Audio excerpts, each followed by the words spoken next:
Happy New Year to everyone. I think this is the best way to say Happy New Year to the exam students, helping them in their preparation. So thank you so much, Dr. Shrishti, Dr. Suvarna, Dr. Hassan, Dr. Devika. Thank you. Thank you. Good evening. Good evening. Just few more days to exam. So I think there must be a lot of stress, but we should keep going till the last moment and keep practicing. That is the only way to go through this exam. So this session is just a small effort to, palpitation, Dr. Hassan, I could understand that. But I think keep the palpitation at home and go calmly as if you are going to your outdoor and going to see your patients, okay? Because that builds in confidence and one is able to perform better in the exam, because many a times anxiety is a factor which hampers the performance. So let's go with more confidence and as if you are going to your routine practice. That is the best way to attempt this exam. So today, this is a small effort to add a bit to your practice. Of course, thank you so much, Dr. Devika. Thank you. Nice to hear. So we are going to talk about at least 10 or 12 scenarios in next 40-45 minutes. And scenarios are focused on single topic, right? It is mostly about the ovarian masses and maybe 2-3 post-op scenarios, which are like when you get an EMQ, you have 2-3 related scenarios. So ovarian masses, ovarian cyst, and some of the pain abdomen type of scenarios are also there in the exam, which are included in the same sequence. So we are going to cover those today. The purpose of doing the EMQs in this sequence or in this manner, topic-wise manner, is that we accumulate the EMQs related to that particular topic together so that you can correlate. If this is going to be the scenario, we are going to answer like this. If this is going to be the scenario, then we are going to answer like this. So clearly you can formulate your rules. That is why we are taking it topic by topic. This is the first preparatory session which I have opened for everyone, and today we are going to talk about ovarian masses. From next 4 classes, we are going to have longer sessions around 2.5 to 3 hours, in which we are going to cover most of the topics for the EMQs, right? That is a part of EMQ workshop, and of course it is part of full course as well. So here it is. Let's start. Anything you guys want to say? Good evening, Dr. Sulekha. Anything you guys want to say, or shall we start?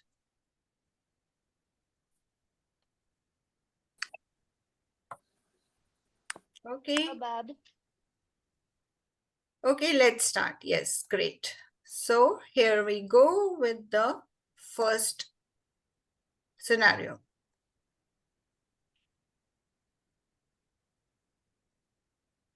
So let's start. 60 years old woman, and these all scenarios are from the recalls. So I have not transformed it, right? I want to give you the real picture, what comes in exam, what findings we have in exam and what we do not have, because many a time scenarios are incomplete too. So I have not tried to create them as a, not try to add things into it to make it more clear for you, right? So it gives you the taste of exam pattern. 60-year-old woman presented with the mild abdominal pain and on investigation noted to have a 4 centimeter simple ovarian cyst in TVS pelvis with CA125 of 30. What is the appropriate management for this patient? You all can unmute, speak, or can write in the chat box, whatever way you are okay. But if you have any noise around you, then it's better you chat. Ma'am, laparoscopic bilateral salpingo-oophorectomy. Okay. So one answer is laparoscopic bilateral salpingo-oophorectomy. I think laparoscopic word is missing. So here it is bilateral salpingo-oophorectomy, which is G. Another option which I can see in the chat box is follow-up scan and CA125 in 4 months. And there is one more answer, which is J, follow-up scan and CA125 in 12 months. Okay. So I would like to have the explanation of all the three options, G, I, and J.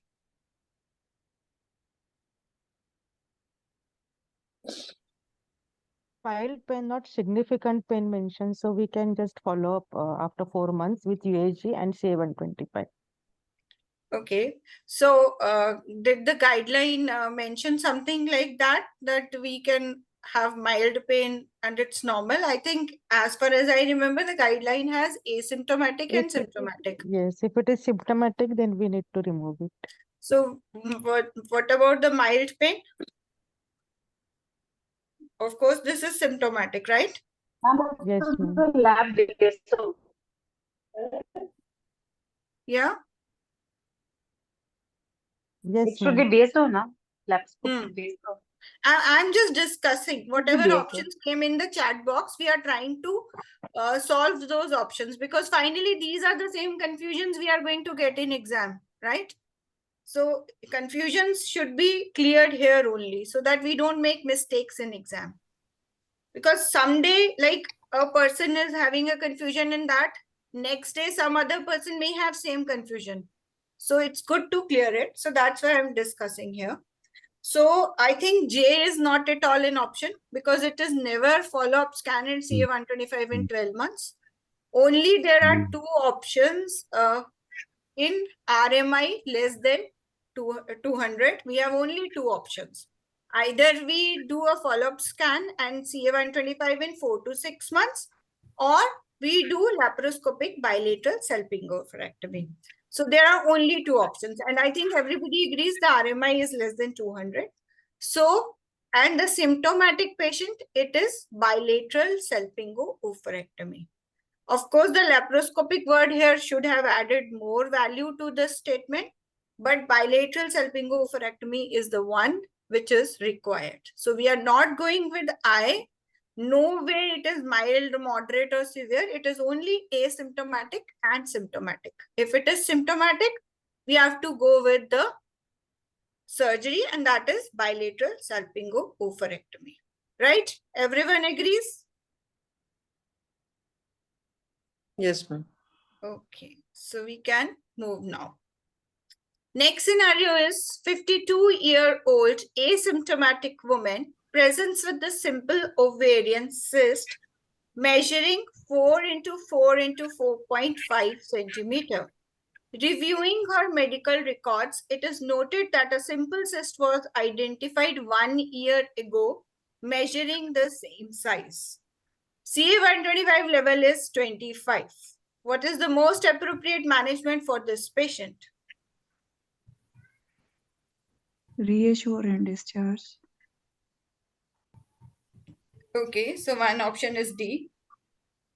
I would like to have answers from everyone. Wherever you find comfortable in chat box or want to speak, whatever way. D, again, it is G also, okay. I, follow-up scan. G, and because it is persistent, yeah, we are coming to that.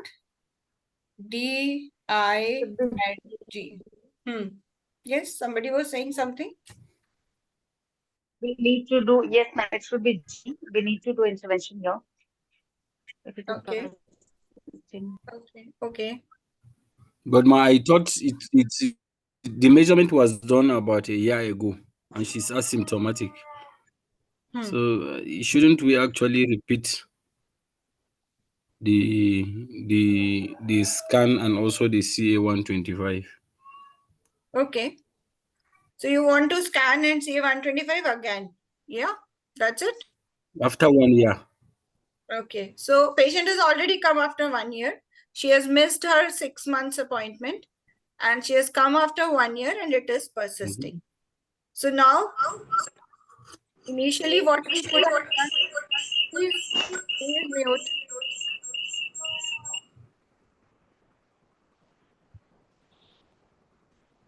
Fine. Okay. Hello, ma'am. Yes. Excuse me, ma'am. Ma'am, one of my friend is trying to join. She has registered herself, but she is not getting the access. No, I think she can join through the links. Everybody is joining. There is no waiting room. Nobody has to enter you. Whoever has the link can join. So Okay, that ma'am. must be her own internet issue, because there is no barrier here. Those Okay, who have the link, they can join. okay, ma'am. Thank you. Yeah. So here, basically, the thing is that there is a persistence. Yes, persistence is there. So 4 into 4 into 4.5, and it is asymptomatic. So it is okay with the conservative measurement. So we were following that. In fact, she did not come for the 6 months appointment, and she has come for the after 1 year. Now what to do for this? There are two options. Either we reassure and discharge, or we go for the guideline says that individualize the treatment. Either you go for discharge the patient, or you go for consider surgical intervention, right? This is what guideline says. So here is something from the guideline. So asymptomatic, simple, unilateral, unilocular ovarian cysts less than 5 centimeters in diameter have a low risk of malignancy in the presence of normal CA125 levels. These cysts can be managed conservatively with the repeat evaluation in 4 to 6 months, which this patient missed. And it is reasonable to discharge this woman from follow-up after 1 year if the cyst remains unchanged or reduces in size with normal CA125. Taking into consideration the woman's wishes and surgical fitness. So we can discharge her. She does not have any issues with that. There is another recall also there, in which she is insisting that she wants some definitive treatment. So in that case, we can consider bilateral salpingo-oophorectomy. Whenever we'll go for surgery, we'll go for bilateral salpingo-oophorectomy. There is two types of recalls. One is this, and one is the similar scenario, almost similar scenario, with like she is asking for something definitive. She is not ready to get any more scans, or she wants to get rid of it. So she is very anxious about it. Something like that there, which is pointing towards that she needs the surgical management. So for now, this is a low risk patient. CA125 today is also normal. So we can just reassure and discharge. Here it is. So we have gone through this pathway, and this is repeat assessment in 4 to 6 months. Persistent, unchanged, then we again repeat in 4 to 6 months and individualize the treatment. Either discharge or consider intervention. Right? So this has always been a question whether to choose discharge or to go with the consider intervention. So I think this has been clarified in the guideline itself, that if everything is normal and she's okay with that, then we can just discharge her. Right? Agree? Any confusions? But D is the correct what about answer. if, Reassure and discharge. Yes. okay, but what about at presentation she insisted that it should be removed? Should we actually go for the surgical intervention as she wishes? When she wishes, yes. If she is anxious about it, she does not want to go for anything, she doesn't want to carry it, of course, you have the chance to consider intervention. Okay, ma'am. Okay, ma'am. Here Thank also you. it is written, it is consideration of women's wishes.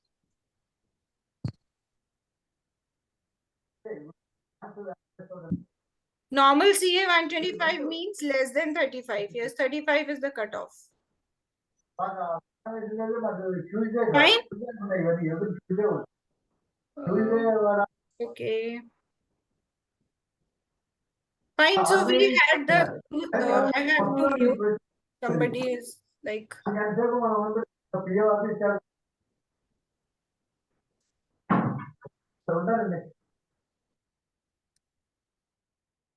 Okay. Those who want to speak can unmute.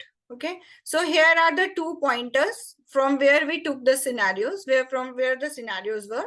One is symptomatic and asymptomatic. You can see here, there is nothing called mild, moderate. So if whatever symptoms are there, she is in this category. And the other scenario was the patient came directly from here to here.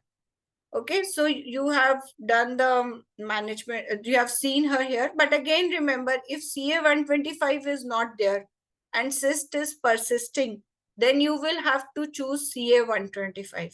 Without looking at a CA125, only with the scan findings, never go with the answer. Okay. If it is CA125 is more than 35, then mostly you will not be in this category of RMI less than 200 and you will go here. High probability, because it will be according to the features. Or if it is CA125 is greater than 35, yes, we will go for the intervention. Because normal CA125 is the criteria we are using for discharge, as the guideline mentions. Okay. Okay. Anything, anyone, any confusion? I think there is no recall in which the questions from the ovarian cyst GTJ is there, not there. Every guideline has this questions from this GTG, and particularly the postmenopausal one is more important. 60-year-old postmenopausal woman presents with complaints of bloating, and a pelvic ultrasound reveals a 6 centimeter simple ovarian cyst. The uterus is retroverted and there is a 2 centimeter fibroid noted. What is the most appropriate management for this patient?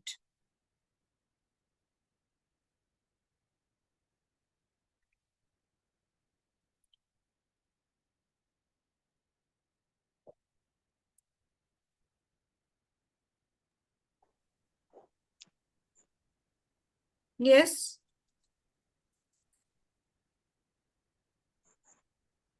Ma'am, CA125 option is missing somewhere. Yes. CA125 is not there, but I also noted that, but it was not in the recalls. So if we like to calculate CA125 for this patient, supposedly, what could be, if we try to calculate RMI for this patient, what could be the RMI here? What would be the score, ultrasound score? Ultrasound score 1. 1. No. 0. 0. It is 0. 0. Because it is 6 centimeter simple ovarian cyst.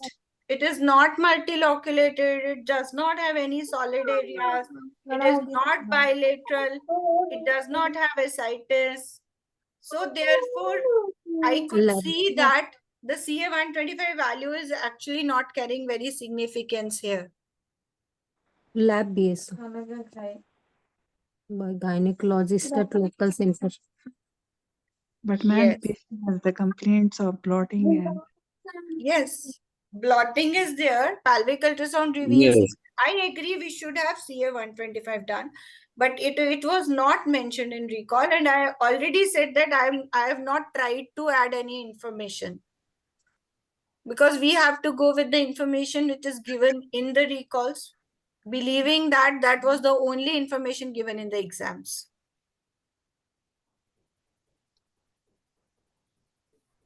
So for now, I believe that because the score is not going to be high, or it may be 0 only. So RMI is going to be at least less than 200. So for that, it is a symptomatic patient with RMI less than 200. So patient has to go for laparoscopic bilateral salpingo-oophorectomy. Now, who is going to do the surgery? This is a low-risk patient. So patient will be operated by the gynecologist at the local center. So the next important thing, next important question from this guideline is, who is going to operate? The first thing is, we had to decide who is going to go for the conservative management and who is going for the surgical management. Now, the second important thing from this guideline is who is going to do the surgery.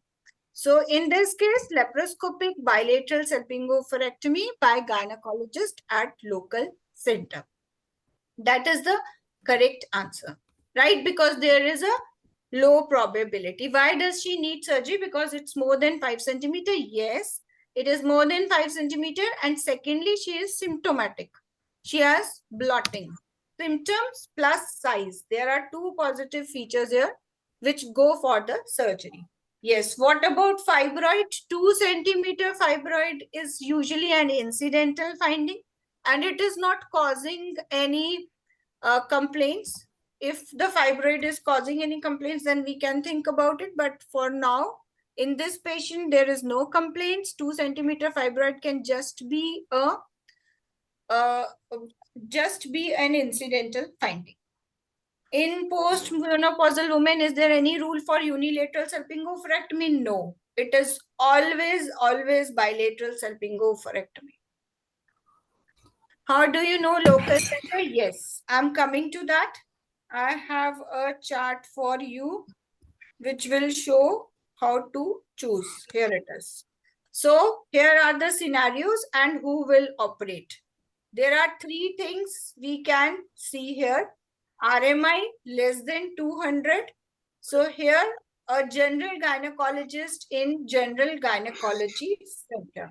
So RMI less than 200, a general gynecologist in general gynecology center. RMI more than 200. After that, CT scan is done and MDT reviews the scenario and divides the patient into low probability of malignancy and high probability of malignancy. So low probability of malignancy is lead clinician in cancer unit can operate, while when there is a high probability of malignancy in cancer center by gynecological oncologist. So now you can answer your questions according to this chart. RMI less than 200, general gynecologist. RMI more than 200, low probability of malignancy, lead clinician in cancer unit. RMI more than 200, high probability of malignancy in cancer center by the gynecological oncologist. Yeah, local center is wherever you have referred to the gynae. So that is same. Gynae center, local center, right? How to know the probability? Probability is not our viewpoint. We don't have to determine. It is determined by the MDT. And the question gives you that the patient has a high chance or low chance. I think there was one question above. If the fibroid size is 3 centimeter, then also. See, fibroid size 3 centimeter only makes a difference when it is submucous fibroid and it is causing bleeding, right? Then only that 3 centimeter cutoff has any importance in deciding the mode of treatment.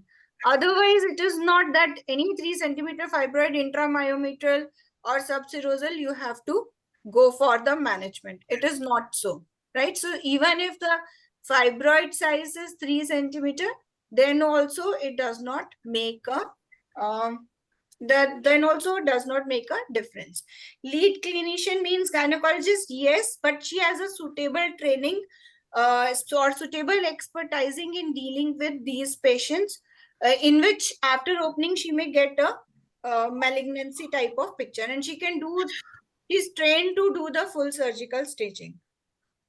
Yes, there will be a gynae in cancer center, the lead person who is particularly trained to do the full surgical staging. Because in ovarian cancer, when you do the surgery, you have to do full surgical staging. Otherwise, you will miss the opportunity to properly stage the tumor. Right? So therefore, a fully trained person can only do this type of surgery. Therefore, they first assess the risk and then let the patient be operated. Less than 200 are benign. So when it is benign, then normal gynecologist can operate on it. Yes. Ma'am, Yeah. can I ask you a question? Ma'am, there was a Yeah. recall. A patient comes to you, she is postmenopausal and she has this bleeding.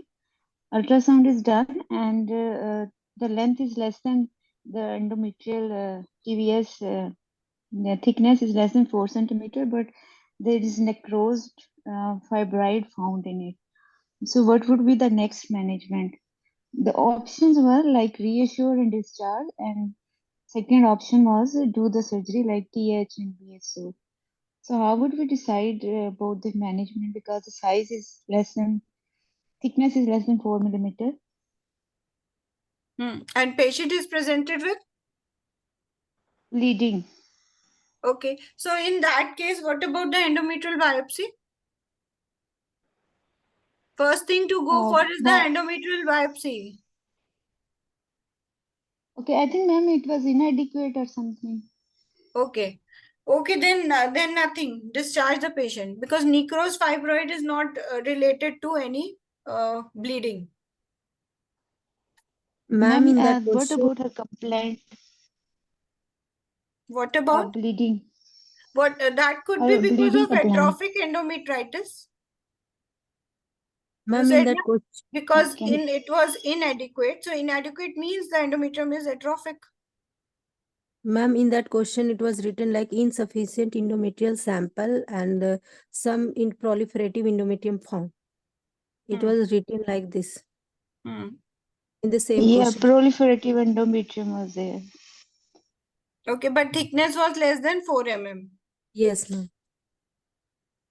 But ET is less than 4 mm, and if the sample is inadequate in peoples, then we have Insufficient. to go for the hysteroscopic biopsy. Histoscopic biopsy. Yes, ma'am. Yes, because if the people sample is inadequate, then the next step is, and you suspect the problem, there is a high risk, then you go for the hysteroscopic biopsy. But it cannot be directly TH with BSO. First, you have to clear. It is not because of the necrosed fibroid the bleeding is there. That is basically a scenario of endometrial problem. So in that case, you have to first assess the endometrium. Either you have to make a clear-cut diagnosis of atrophic endometritis, or if there is a problem in the endometrium, then you have to decide for the further surgery. Yes, so hysteroscopic biopsy would be the good option if your peoples is inadequate. Thank you, ma'am. Yeah, welcome. Excuse me, Dr. Buana. Yes. In this question, after we refer the patient to multidisciplinary team, there is two options. Low probability will do pelvic clearance, and it will be done by the lead clinician. And if it is high probability for cancer, we will do staging laparotomy. But I can see the steps the same in both. Is there any difference? No, steps are same. Here also it is full surgical staging, but here it will be like by the gynae-oncologist. High probability will be by the gynae-oncologist, and this will be by the suitably trained gynecologist. So that is the lead clinician. And here also you do the complete like pelvic clearance, THBSO, omentectomy, and pelvic lymphocytology. Here in full staging procedure, even your lymph nodes can be included, which is not here. Here it is, you are doing the TH with BSO and you are taking the samples of omentum and the peritoneal cytology, where here you are assessing the lymph nodes as well. Yes, okay, thank you very much. Yeah. Fine. Okay. Okay, so this is almost similar scenario, but it was there in recalls. So when I was actually collecting the samples of ovarian cysts, so I kept it here. 60-year-old has come with complaints of abdominal pain and is found to have a 6 centimeter ovarian cyst, bilocular and CA 125 of 40. What is the most appropriate management? Ma'am, CT and refer to gynecologist. Okay. So what would be your RMI? Ma'am, 40 or bilocular 1 and 60. Ma'am, 360. Bilocular is 1, post-menopausal is 3, and CA 125 is 40. 120, less than 200. So? Lab BSO. Less than 200. Yes. 120, less than 200. So just calm down, come to your basics. First, calculate your RMI properly. Because if RMI is wrong, answer is definitely going to be wrong. Okay, so just Ma'am, size. clearly look at Okay.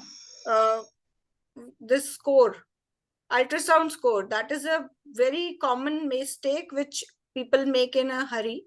So we have to have a properly calculate the RMI first. Okay. So I think there is some confusion regarding the size and all. So size is not a feature of RMI, right?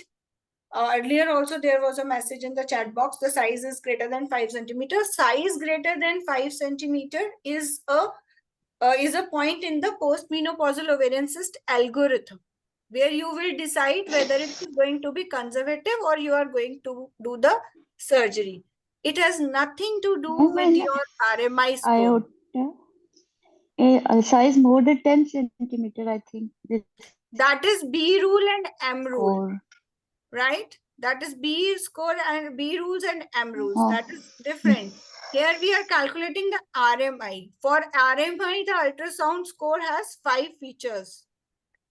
Yes, Dr. Gayatri has nicely written. Okay. Dr. Gayatri, can you speak up the 5 points?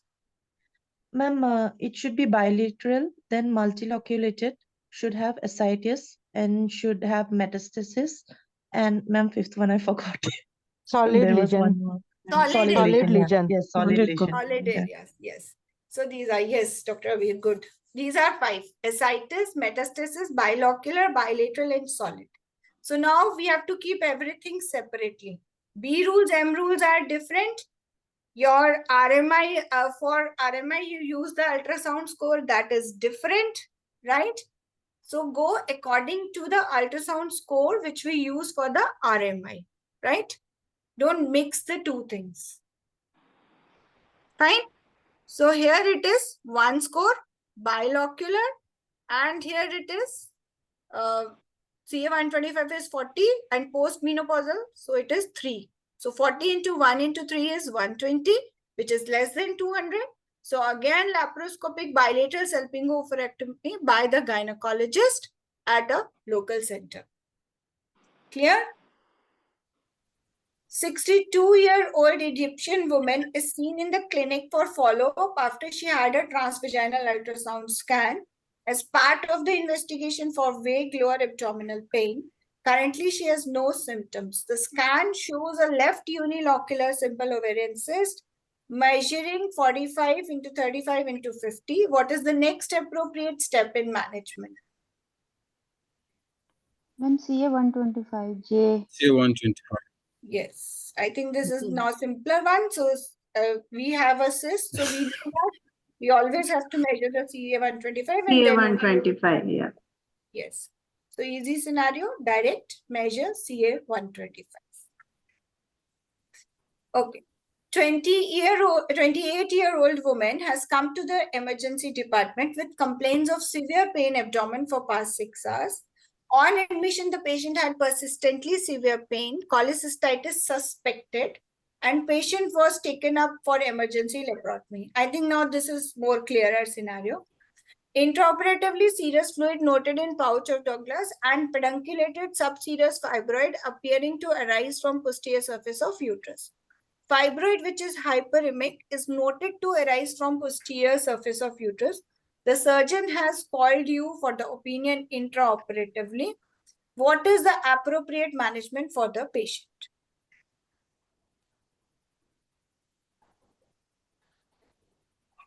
Do the procedure for which consent was obtained. And D, abandon the procedure and plan for further treatment after discussion. Okay. A, remove the structure X from Y. Okay. So A, G. Now what do you say about the cholecystitis? Here we have to do it. Ma'am, it's surgeon's decision, ma'am. No, the now procedure it was is laboratory. cholecystitis suspected. And then when you open up, you find that it is because of the subserosal fibroid. Now for fibroid, it is hyperemic. So do you need to operate on the fibroid or you can just leave it?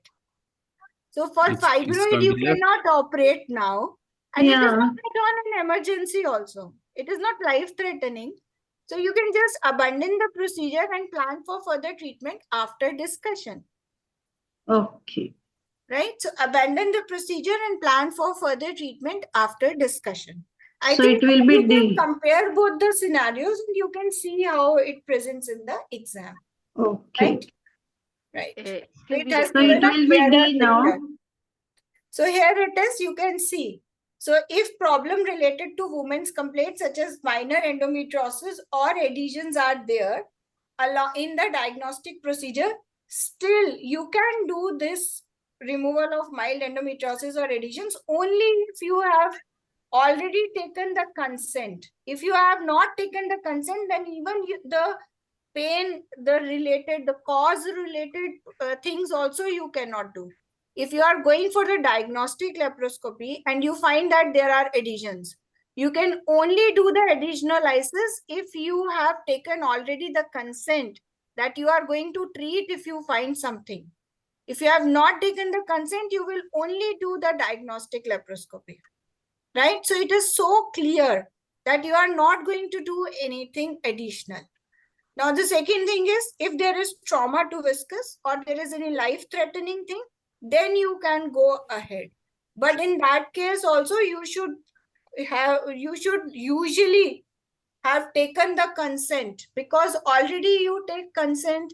When you take the consent, you write about the serious risks and all those injuries. You already should have written those, right?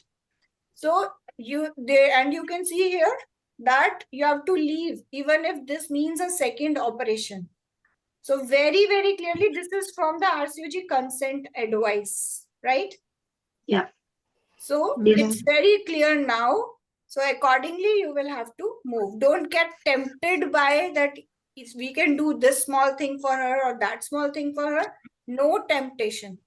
Keep your Not, temptations back. not like in India we do like this. Yes, yes. So we have to keep all our those goodwill We have temptations done that we are going to treat for the you. patient. We have found it during That our. is not going to happen. Ma'am, Okay. I when it think is we do it And more in we'll Nigeria. we'll tell the Ma- patient, don't go to the surgeon next time. Come to us next. ma'am, Okay, that reminds me of one very important point. Sometimes your answer can be call surgeon. Like if you have opened for gynae complaint, you are looking and you find something surgical, right? Some lesion which is surgical. Then your answer can be call surgeon for the opinion. So that is also a very important thing. You have to leave Okay, it. It is not going to be operated, but your answer, if in the EMQ it is written that call surgeon for opinion, that could be a best option, right? So always remember, okay, if it is not of your branch, not of, if you are as a gynecologist, you are operating and it is a non-gynecological, right? You have to call surgeon. Similarly, if surgeon is operating and he finds something related to gynae, then he has to call gynecologist. So this could be the first option in your EMQ questions. So very important to note that too, right? And then, of course, if okay. gynecologist comes, she is not going to remove the cyst, but she has to be called for the opinion. ma'am, in the previous question that fibroid is not life-threatening, when why we are abandoning the procedure? We can do as consented. But we opened up the abdomen suspecting that cholecystitis, but it was not cholecystitis. It was the fibroid which was causing pain. Actually, we can't choose Ma'am, but in nothing, the ma'am. It is scenario, it will because be given that the surgeon it's the has decision decided of that I surgeon. will not do the operation, and he has called the gynae. Many a times it is not clearly mentioned. Many a times, trust me, it is not clearly mentioned. If you try to find out the clear words in the exam, many a times you will not get those. So be prepared for this. If it is written that cholecystitis is suspected and you find the fibroid inside, so that means that now it is the fibroid which has to be treated. So we should not question the question, no? No, never question the question. Otherwise, it will be very difficult to answer the EMQs. Yeah. And most of the times it will be a wrong answer. Yeah. So never try to simplify the things for yourself rather than questioning the question. Sorry, Okay, Dr. so here Umarna, it is. If suspected, if topic turns out appendicitis, see, Then only we suspected have to topic, operate. you will have pregnancy test positive, right? Yeah. So that is the one differentiating point. If any type for anything you opened up and you find appendicitis, then you have to call surgeon, of course. Okay. Okay, I think ma'am. now it is clear. But 2-3 things you have to look for in the EMQ. One option can be call the person like specialist, whoever is involved. So first thing, call the surgeon or call the gynecologist. This could be the one option.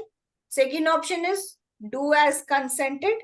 If the thing for which they have consented, that has to be removed. And the third option is abandon the procedure and call the patient in OPD or discuss with the patient later. These could be the 3 possible answers in these scenarios. Right? Okay.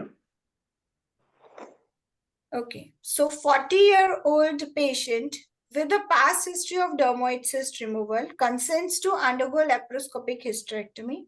During the intraoperative assessment, the surgeon discovers a new dermoid cyst measuring 4 centimeters adherent to the pelvic wall in ovary. What is the most appropriate course of action for the surgeon? Now in this, do as consent. Do as consent. Yes. Do as consent. Do the hysterectomy. procedure for which consent was. Now in this case, okay. Now look at the J option. Obtain opinion No, from ma'am, he senior can't. surgeon. No, No, ma'am. no, ma. The G thing. Yes. It's So a G is DNN the too, ma'am. correct answer. G is the correct answer. Do the procedure for which consent was obtained, right? So G is. So, ma'am, are we removing the X structure or no? Because it's also dermoid. No, we No, can't no. remove it. I He had think a past if we go history of into dermoid cyst removal, but now she is for the laparoscopic hysterectomy. Okay. So Okay, you ma'am, are okay. doing the hysterectomy. No, not for the oophorectomy. You haven't taken consent for that. Ma'am, if malignant mass found in place of dermoid, then nothing. You will reopen and then proceed.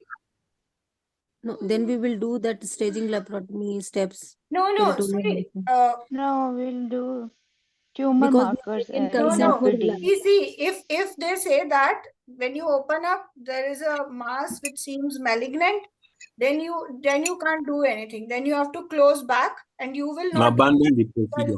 staging. Surgical staging will be done by the gynae oncologist. Then the patient has to enter the 2-week referral pathway for the cancer. Right? So you will not do anything, close the abdomen, abandon the procedure, and she will go for the 2-week referral pathway where she will be decided what to do next and who will do the staging laparotomy, right?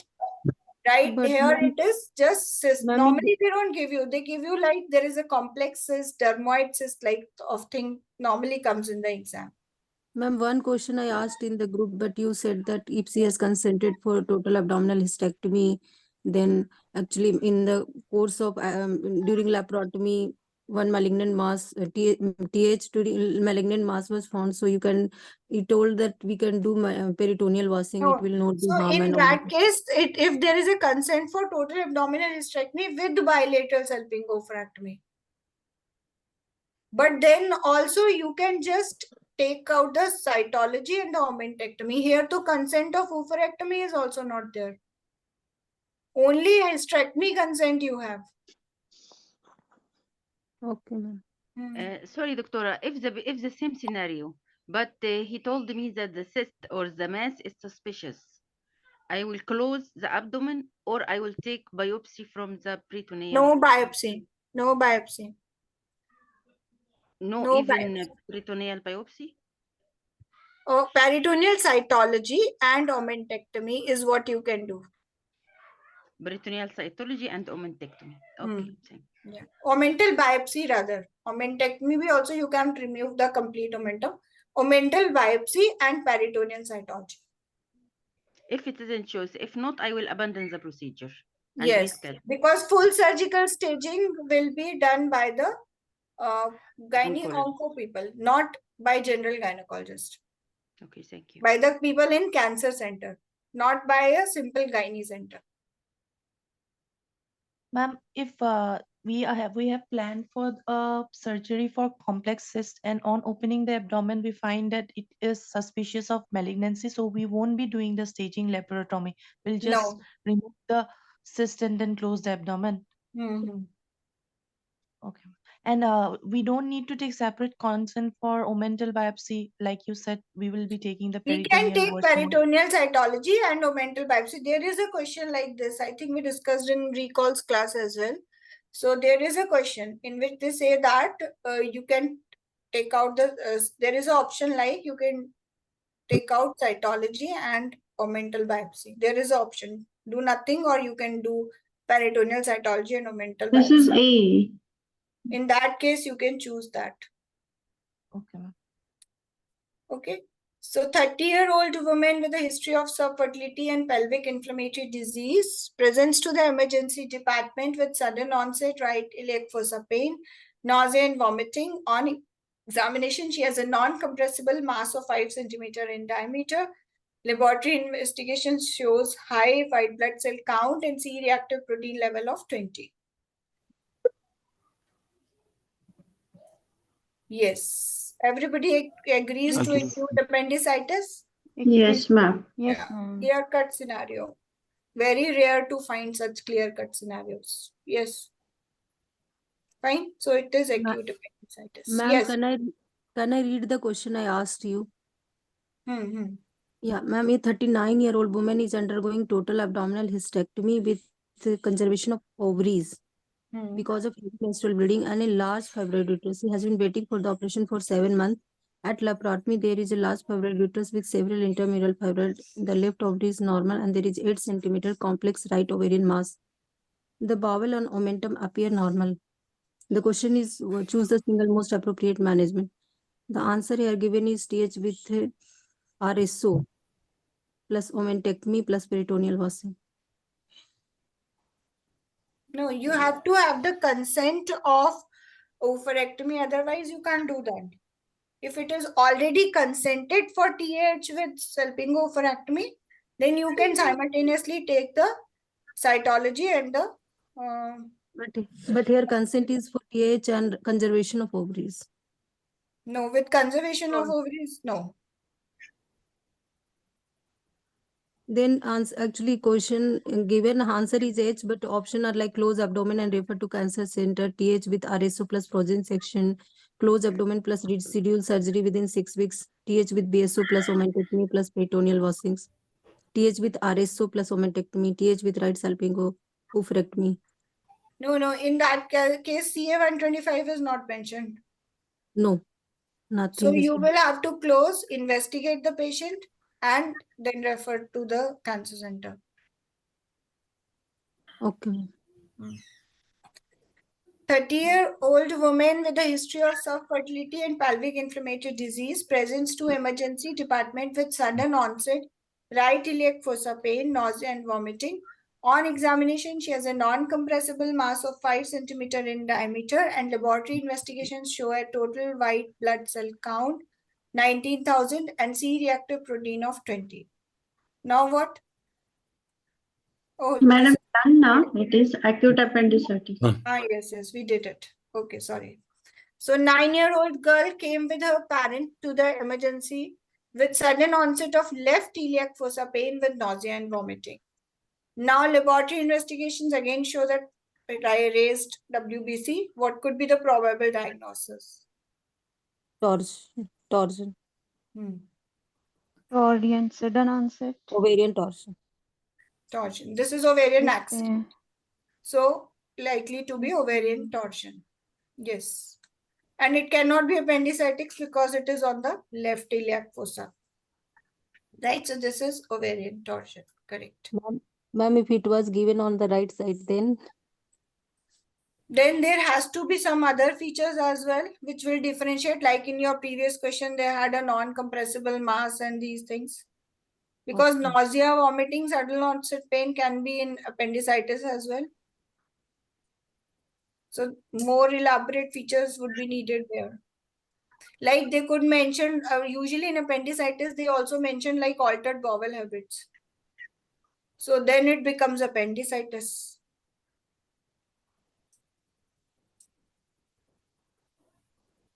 A 40-year-old woman who has undergone total abdominal hysterectomy with a blood loss of 1.8 liter. After 10 hours of surgery, she had complaints of vomiting, pain around the site of incision with swelling in lower abdomen. BP was 90/60 and pulse is 108. Temperature is 36.9. There was no catheter in situ. What is the most likely diagnosis in this patient? Internal hemorrhage. internal bleeding. Internal hemorrhage. Ma'am, urinary retention maybe also. No, she has BP is low, pulse is high. Pulse is raised and Pulse is 108, Internal pain is hemorrhage. there. Internal And hemorrhage. Blood pressure is very low, 90. internal hemorrhage, ma'am. Pulse is high, 108. but nothing mentioned about the urine output as well. Yes, ma'am. Madam, but there is swelling in the lower abdomen. So that is palpable bladder. Yeah. This can be hemorrhage because Mostly she this is in favor of lost the blood. retention. Mostly this is in favor of urinary retention. Internal hemorrhage can be surely a good DD, which is very close to this. But what does not go in favor of that, because oliguria is also a feature.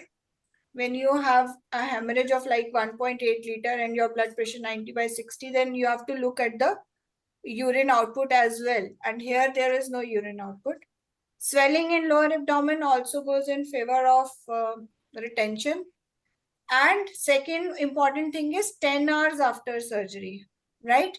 So yes, swelling only in the lower abdomen, that is an important point. And then 10 hours. Usually in the hemorrhage scenarios, they give you like 3-4 hours after surgery, 4-5 hours after surgery. So a bit lesser time is there. Although they both are very close in this options in the answer for this question. Why not J? Hypovolumic shock. Okay. Shock we cannot define like this. For shock, we have to say that we have given IV fluids, but yet the blood pressures are not maintained, or we need to have some lactate levels or some other features like confusion, something like that, cold, clammy, all those features where we can say that this is shock. So shock, this is not definitely it is not shock, but yes, internal hemorrhage and urinary retention can be two very close differential diagnoses here. But looking at both the scenarios, urinary retention seems more appropriate, because urine, nothing mentioned about urine. She has passed urine or not, no catheter, swelling in the lower abdomen, pain. So all this goes more in favor of that. And 10 hours after surgery. The symptoms coming 10 hours after surgery. So that was why it is more in favor of urinary retention. Fine. But 38-year-old woman, after undergoing total abdominal hysterectomy, 18 hours after the surgery. See, when whatever the time period is given, that is also very important. You should carefully see at what time this complication is coming up. That will also give you a clue towards the diagnosis. Because normally when we have complications, we have multiple like imaging techniques and other things also to look at the complication. But here it is only the content which is given to you, clinical thing. So this time period also becomes very important. 18 hours after surgery, had presented with complaints of abdominal pain and vomiting. On examination, abdominal tenderness was noted and fluid shift in peritoneum. Bowel sounds present. Urine output was 70 ml in the last 3 hours. BP was 130/80, pulse 115, temperature 37. What is the most likely diagnosis in this patient? Bladder injury. Urethral injury. Urethral injury. But creatinine level not given. Creatinine level not given. Urine is not blood stained. It is 18 hours. So either it will be immediate or post-op period, you will see the injury, or you will see the injury later, after 6-7 days. If it is due to your diathermy or something like that. Or you in the immediate period, you will see it is 18 hours. Under replacement. It can be dehydration, ma'am. Yes, it could be simple Vitals, dehydration. That is vitals why are I'm saying normal. you that you have to look at the hours. See, when would your bladder injury present? Either it will present in the immediate post-operative period or it will come after 5 days. Some fluid shift Yeah. in peritoneum. But there is Small fluid shift amount in, of fluid is a normal thing if you see in the post-op patient. Bowel sounds are good. and there is abdominal pain and vomiting.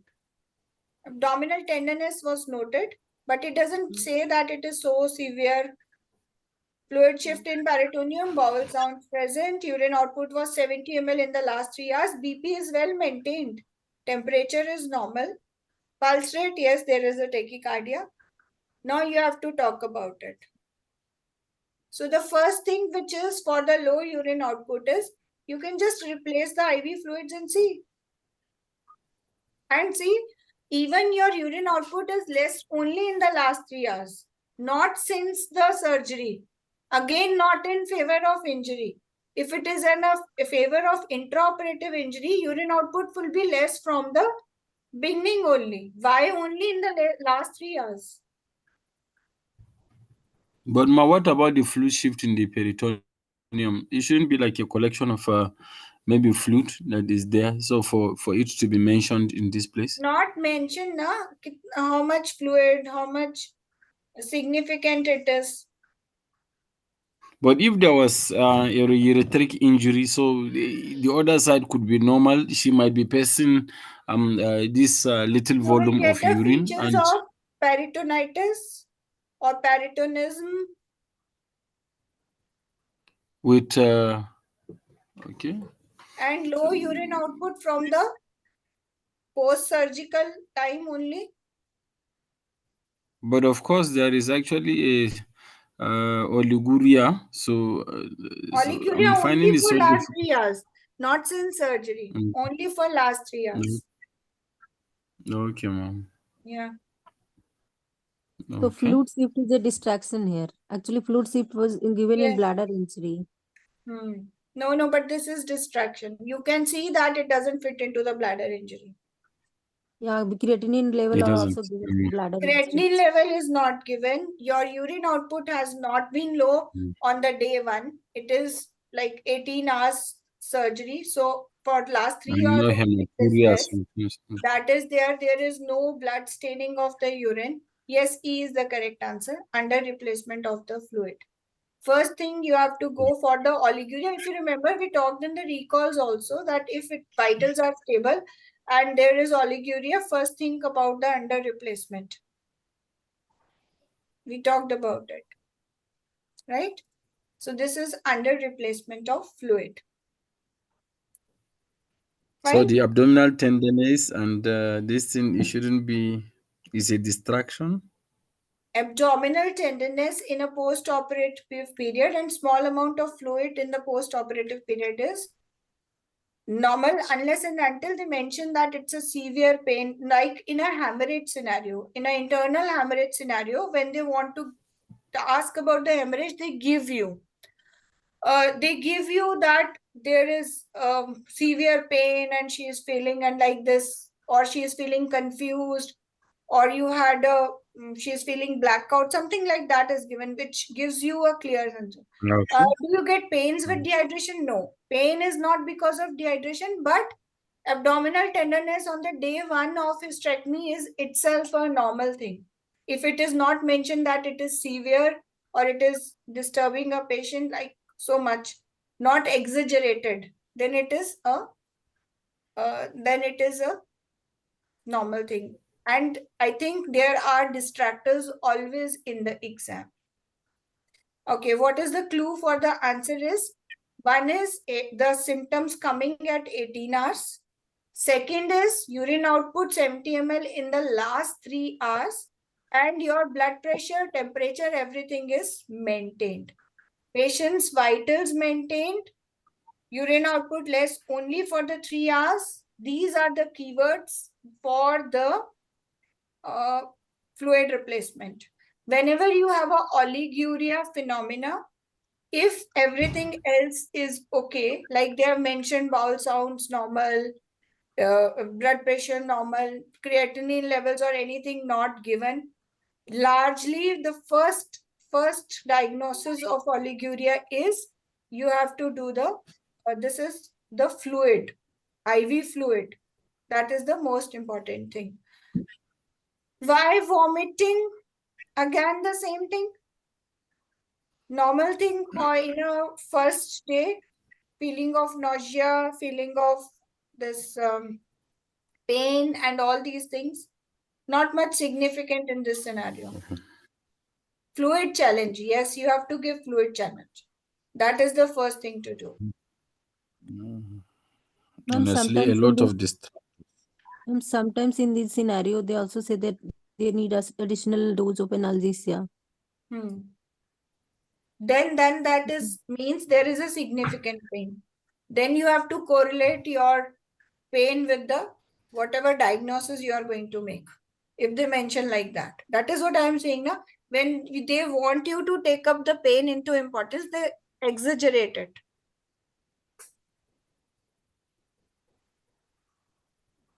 Right? Yes, ma'am. Please, next. Okay. So, which of the instrument has the highest probability of uterine perforation during uterine surgeries? Suction cannula. D, suction cannula. Direct question. Yes, it is suction cannula. I think everybody knows that. Important from the talk. Many times it has come. Anterior wall, it is injured. Suction cannula is the most common one, which is causing injury. And then this chart. This is also very important chart because this is a common question to have. Perforation associated with the hysteroscope. What to do? So observation, antibiotics, these are the things we have to do.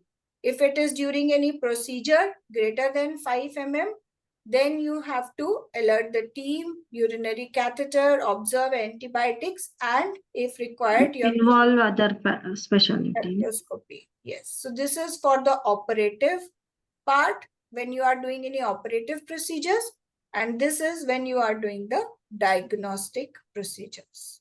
So if no bleeding, stable, 24 hours pass, patient can go home. If there is a bleeding, she will go for the laparoscopy. So one of the important charts, many a times questions come from this as well for your EMQs. So I think that was all for the today's session. Hope you enjoyed it and find it useful. Yes, ma'am. Thank you. Thank you, ma'am. Thank you very much. Ma'am, you were saying about Thank you, ma'am. the next classes. Yes, actually this we are going to have the EMQ workshop in our course for which we are having 4 more sessions, and we are going to cover all EMQs in that from the recalls. So Ma'am, can we get details in main group? Yeah, sure. I've already posted, but I'll repost it again. And all those who have attended the session today will also get a link on their mail tomorrow. So you can, those who want to continue with us for next 4 sessions, so you can join through that link. Or Okay, you ma'am. can Thank you write so much. us a mail also, MRCOG online, MRCOG online 22@gmail.com. Okay, I'm ma'am. writing Thank it you. here. Thank you, ma'am. I was Well, expecting more. I told you this is not going to be the long session as usually we have Yeah. 2-3 hours. Ma'am has given only sample piece so that everybody will dil mange more. Yes, Here ma'am. You is know, We'll more, here is our email ID. If you know, man, we are used. in touch with us, you can write to us on this email. I have written it in the You know, chat. we are used to staying for 2 or more hours, so that was why Yes, she was I know, looking for more. but I already posted in the course group. This is going to be a 1-hour session, and I think we are beyond 1 hour. I don't have watch in front of me, but I think we are beyond 1 hour. So I Thank kept. you, And ma'am. this Thank is you very really, much. really nice session. Yeah. Thank you so Thank much, you. ma'am. Thank you, Those ma'am. who are for the July, they can start with us for the full course, because our full course is also, I mean, our candidates can tell you how much useful it is. And this all is included in that. We have already done the recall session. Somebody was asking about the SBS. So that we have already done all the recalls in our classes. We have done module-wise recalls. That is also included in the course. Full course, you Ma'am, have. hopefully we'll join you in part 3. Hopefully. Okay, you're most welcome, most welcome. But I know there are people here for July as well, because that is why I'm Okay. telling them. And we have unlimited access. Like once you join, you will stay with us till you pass. So you are not bound by 6 months or 1 year. Okay? Okay, ma'am. Thank you. Okay, bye-bye. Take care. And Bye. thank you very much for Bye. joining. And I would be happy if you write feedback in our main group. Thank Yeah, you. ma'am. Yeah, Yeah, like. Yes, ma'am. Surely. Thank you so Thank much. you. And Thank you, ma'am. Good night. good night, ma'am.